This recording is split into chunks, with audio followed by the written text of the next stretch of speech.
लबनान में इसराइली फजाइया के हमले में हिजबुल्लाह के सरबरा हसन नसरुल्लाह शहीद। इसराइली फौज का दावा, सेहूनी फोर्सेस का बैरूत में हिजबुल्लाह हेडक्वार्टर्स पर बड़ा हमला। एक साथ 15 मिसाइल हमलों में 6 इमारतें मलबे का ढेर बन गई। इसराइली मीडिया के मुताबिक हमले में हसन नसरुल्लाह की बेटी जैनब और अहम कमांडर मोहम्मद अली इस्माइल समेत 8 से ज़ायद अफराद शहीद हुए। इसराइली फौज के तर्जुमान के मुताबिक बमबारी का असल हदफ हसन नसरुल्लाह थे और कार्रवाई के वक्त इमारत में एक मीटिंग में शरीक थे। मिसाइल हमलों के बाद कई मकामात पर आग लग गई।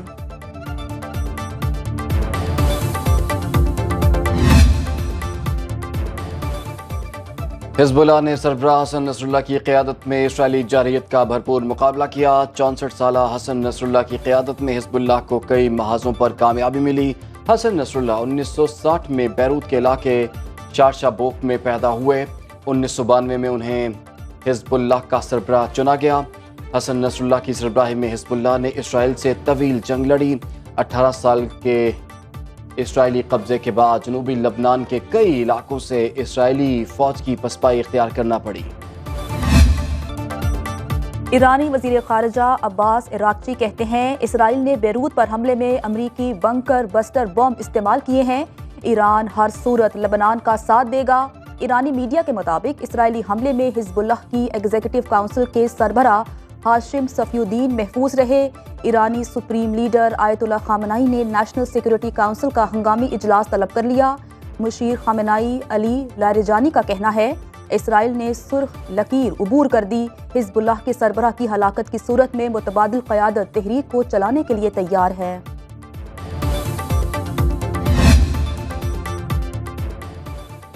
लबनान और फ़लस्तीन पर इसराइली हमलों का रद्द-ए-अमल। यमनी फौज ने बहिरा अहमर में अमरीकी बहरिया के जंगी जहाज़ों पर हमला कर दिया। मुज़ामती फोर्स ने इसराइल की मदद पर मामूर 3 अमरीकी डिस्ट्रॉयर को निशाना बनाया। यमनी फौज के मुताबिक हमले में बहरिया, फ़ज़ाइया और बर्री फौज ने हिस्सा लिया। हमले उस वक्त तक जारी रहेंगे जब तक तेल अवीव गज़ा पर हमले बंद नहीं करता। बड़ा फोरम, बड़ा खिताब। वज़ीर आज़म शहबाज शरीफ का अक़वाम आलम से सवाल, क्या फ़लस्तीनियों पर जुल्म ढाने वाले इंसान कहलाने के हकदार हैं? अक़वाम मुत्तहिदा की जनरल असम्बली में खिताब के दौरान वज़ीर आज़म ने इसराइली मज़ालिम को बेनकाब कर दिया। बोले गज़ा में बच्चों के खून का जिम्मेदार सिर्फ इसराइल नहीं, उस पर खामोश रहने वाले भी हैं। फ़लस्तीन को फौरी तौर पर अक़वाम मुत्तहिदा का रुकन तस्लीम किया जाए। अल-कुद्स को आज़ाद फ़लस्तीनी रियासत का दारुल हुकूमत होना चाहिए। उनका कहना था कि गज़ा में कमसिन बच्चे दफन हो रहे हैं और दुनिया खामोशी से तमाशा देख रही है। इसराइली वज़ीर आज़म नेतन्याहू के खिताब के दौरान पाकिस्तान, तुर्की, फ़लस्तीन समेत कई ममालिक के वफूद का वॉकआउट।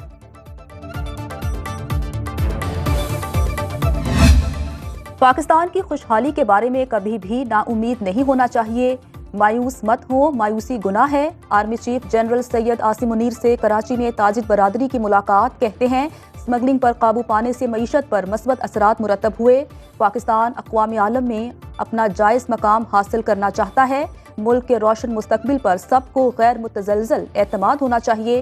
पाकिस्तान मुख्तलिफ शोबों में गैर मामूली सलाहियत रखता है। मुआशरे में मायूसी फैलाने की कोशिशों को शिकस्त दी गई।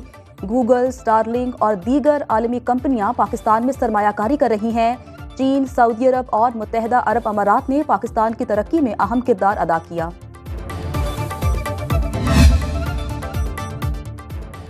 पाकिस्तान में नाक़िस गवर्नेंस के बायस कारोबारी सूरत हाल मुश्किल का शिकार है। पाकिस्तान के साथ IMF एग्जीक्यूटिव बोर्ड मुआहदे के बाद एलामिया जारी। एलामिया में कहा गया है कि हर शोबे में हुकूमत का किरदार सरमायाकारी को मुतासिर करता है। पाकिस्तान की टैक्स बुनियाद बहुत छोटी है, जिसके बायस टैक्स का बोझ कुछ शोबों पर है। कम टैक्स से मुल्क की मालियाती और तरक्याती ज़रूरियात को पूरा नहीं किया जा सकता। तालीम और सेहत को कम माली वसाइल देने के बायस गुर्बत में कमी नहीं लाई जा सकती।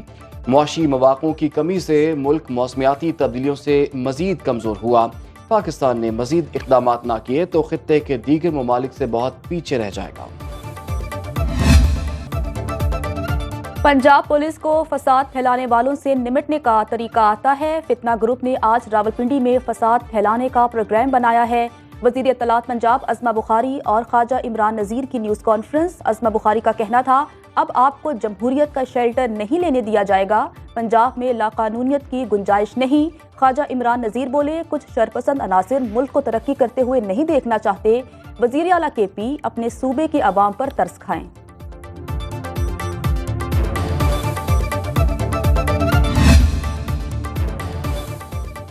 तहरीक इंसाफ के एहतजाज के पेश नज़र रावलपिंडी में दफ़ा 144 नाफिज लियाकत बाग को सील कर दिया गया। मरकजी दरवाजे पर खारदार ताले लगाकर मुल्हिका रास्तों को कंटेनर से बंद कर दिया। महकमे दाखिला पंजाब के मुताबिक रावलपिंडी डिवीजन में हर किस्म के सियासी इज्तिमा, धरने, जलसे, मुजाहरे और एहतजाज पर 2 रोज़ के लिए पाबंदी आयद कर दी गई है। ज़िला इंतज़ामिया की सिफारिश पर रेंजर्स भी तैनात।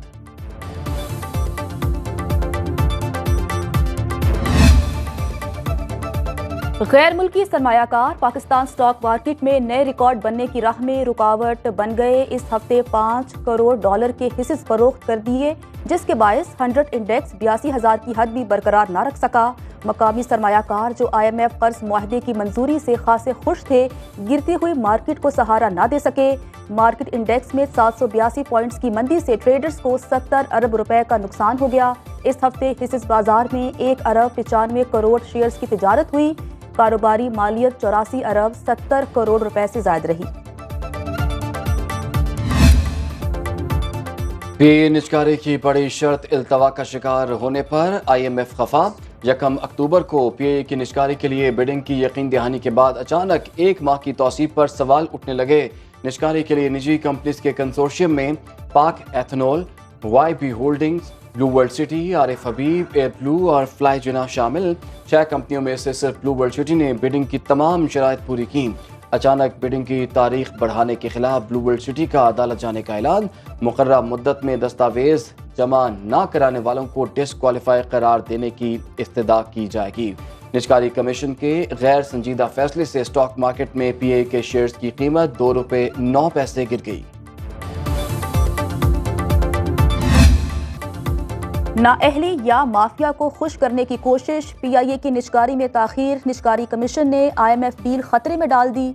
आलमी मालियाती इदारे को अगस्त तक निजकारी मुकम्मल कराने की यकीन दहानी कराई गई, लेकिन नाकामी पर निजकारी कमीशन बोर्ड का 20 सितंबर को इजलास तलब करके 1 अक्टूबर की नई तारीख दे दी गई। IMF डील मंजूर होते ही निजकारी कमीशन ने बिडिंग की तारीख के लिए मजीद 1 माह की तौसीह कर दी। डील चाहिए तो पहले PIA की निजकारी करो, IMF का वाज़े पैगाम।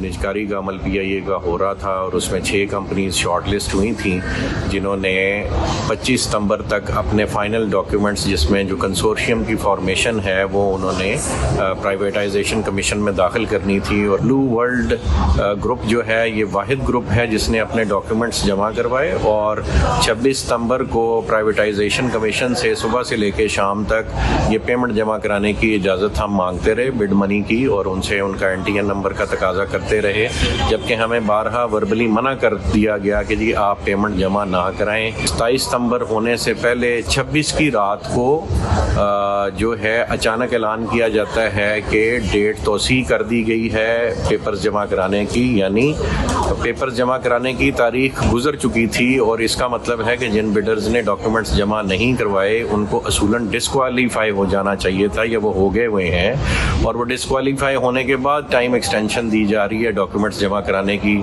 इसका मतलब है कि ये क्लियर मैलाफिडी है। PAA की बोली के लिए 6 कंपनियों में से सिर्फ ब्लू वर्ल्ड सिटी ने तमाम डॉक्यूमेंट्स पूरे किए। चेयरमैन ब्लू वर्ल्ड सिटी साद नज़ीर कहते हैं कि बार बार इजाज़त मांगने के बावजूद निजकारी कमीशन ने बिडिंग के लिए पेश की रकम जमा कराने से रोका। दस्तावेज जमा कराने की तारीख और मुकर्ररा वक्त गुजरने के बाद अचानक तारीख में तौसीह की गई, जिस पर अदालत जाएंगे।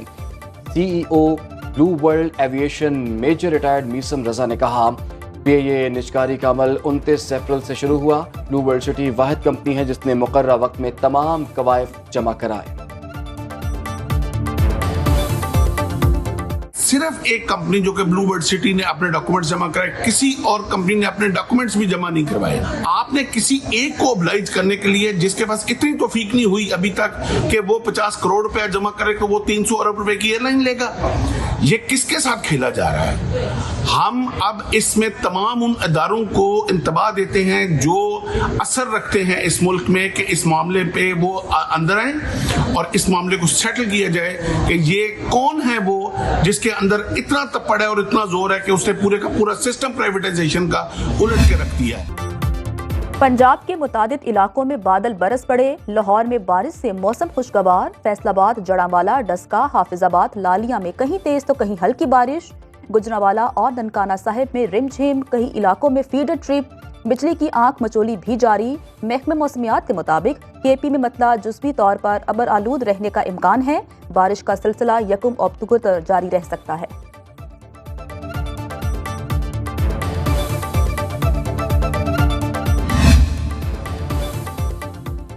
जुडिशल मजिस्ट्रेट शर्की की अदालत में कारसाज हादसा केस। तफ्तीशी अफसर ने इम्तनाए मनशियात मुकदमे का हतमी चालान जमा करा दिया।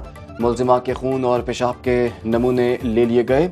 रिपोर्ट के मुताबिक हादसे के वक्त मुलजिमा मेटाफेटामाइन नशे की हालत में थी। मुलजिमा नशे में धुत होकर इंतहाई गफलत से गाड़ी चला रही थी। अदालत से मनशियात के हवाले से मुलजिमा से तफ्तीश की इजाज़त ले ली गई। मुलजिमा ने दौरान तफ्तीश एतराफ़ जुर्म किया। मैजिस्ट्रेट और सेशन अदालत से मुलजिमा की जमानत मनसूख हो चुकी।